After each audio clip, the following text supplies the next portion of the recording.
Bonjour Dr Michel Yao. Bonjour. Le principal développement de ces derniers jours en Afrique, c'est la fermeture des frontières aériennes et terrestres de nombreux pays. Pourquoi cette mesure est-elle importante ? En Afrique, la plupart des premiers cas ont été des cas importés. Et la crainte maintenant, c'est à partir de ces cas-là qu'on ait une propagation beaucoup plus intense dans les communautés qui serait très difficile à gérer dans ce contexte-ci.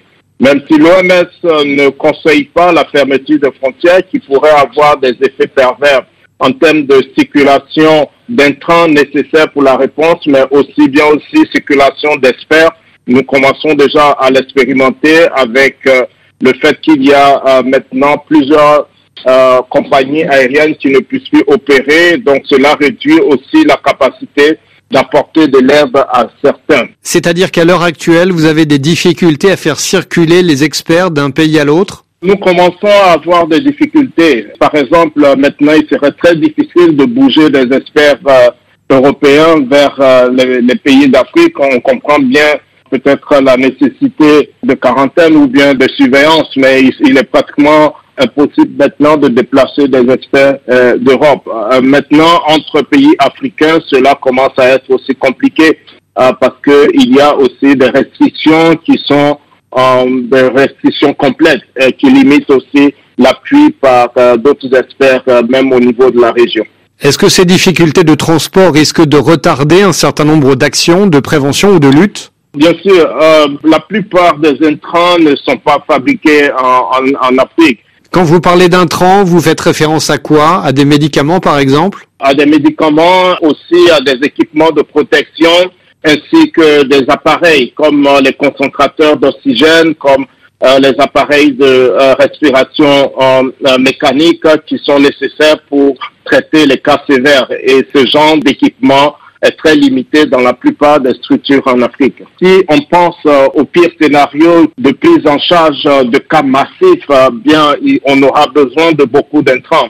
Et il y a aussi pour les cas sévères comme des cas ayant besoin de soins intensifs, la capacité est limitée. Et la solution, c'est des structures temporaires, mais ces structures temporaires ne pourraient pas être pleinement équipées s'il n'y a pas la possibilité de les acheminer à partir de l'endroit où ces appareils existent. Et cela nécessite probablement ce qu'on a fait dans des situations humanitaires, un couloir malgré ces interdictions pour faciliter la circulation des experts et aussi des biens ou des intrants nécessaires à cette réponse.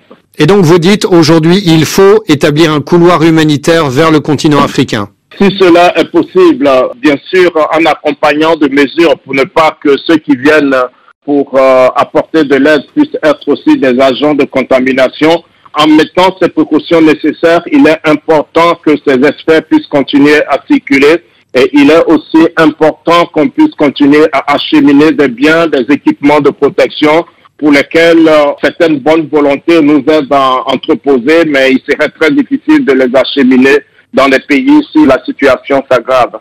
Est-ce qu'à l'heure actuelle, Dr Michel Yao, l'Afrique en est encore à une stratégie d'endiguement, c'est-à-dire une stratégie dans laquelle on s'efforce de détecter rapidement les cas, de les isoler, de retrouver leurs contacts, ou est-ce que le continent est en train de se diriger vers un autre type de mesures ? De façon générale, le continent est encore en situation d'endiguement, mais cela évolue très vite. En l'espace de 2 semaines, nous avons déjà 4 pays dans l'Afrique subsaharienne qui commence déjà à notifier des transmissions locales, donc intracommunautaires. Donc la fenêtre d'opportunité se rétrécit davantage, mais il ne faut pas baisser les bras, il faut continuer à confiner, mais aussi se préparer au pire en essayant d'identifier déjà des capacités en termes de prise en charge, notamment la formation des personnels médicaux, l'établissement de structures temporaires pour augmenter les capacités pour s'attendre au pire et puis aussi avoir la communauté à bord avec des messages d'éducation qui puissent leur permettre de jouer des rôles et en apprenant de ce qui se passe ailleurs, pouvoir ralentir la transmission. Quels sont les 4 pays qui sont actuellement dans une situation de début de transmission communautaire ? Nous avons l'Algérie, le Sénégal, l'Afrique du Sud et dernièrement quelques cas notifiés au Burkina Faso. Le Burkina Faso ou l'Afrique a compté dans la nuit de mardi à mercredi son premier décès lié au coronavirus. L'Afrique applique à l'heure actuelle une stratégie d'endiguement, vous nous le disiez à l'instant. Est-ce qu'on risque d'aller sur le court ou le moyen terme vers des solutions de confinement comme celles qui ont été mises en place dans plusieurs pays européens? Bien sûr, cela n'est pas à écarter.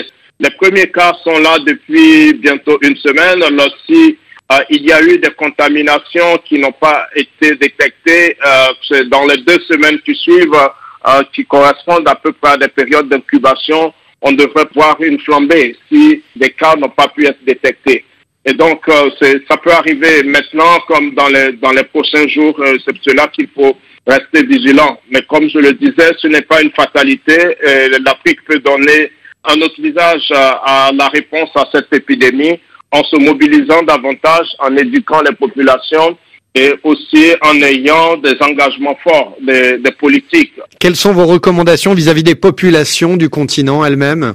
Prendre très au sérieux toutes les mesures de prévention qui sont diffusées. La population s'assurer des mesures d'hygiène et des mesures de distanciation interpersonnelle, c'est-à-dire s'éloigner des personnes qui ont des symptômes et les personnes ayant des symptômes puissent mieux se protéger et surtout se référer au personnel médical lorsqu'on a des doutes et lorsqu'on sait qu'on a pu avoir un contact ou on revient d'un voyage. Il est absolument important qu'on puisse le faire. Est-ce qu'il faut prendre des dispositions particulières quand on a un proche qui est victime de paludisme, de VIH ou de tuberculose? Pour le dire autrement, est-ce qu'il faut craindre des risques de co-infection? Oui, c'est cela que nous craignons, les risques de co-infection. La co-infection s'est avérée être très létale en termes de personnes infectées, notamment dans le cadre de l'immunodéficience liée au VIH et aussi des co-infections comme la tuberculose qui affectent déjà les voies respiratoires. Et donc cela pourrait constituer vraiment des facteurs à risque qu'il faut surveiller aussi. Docteur Michel Yao, merci.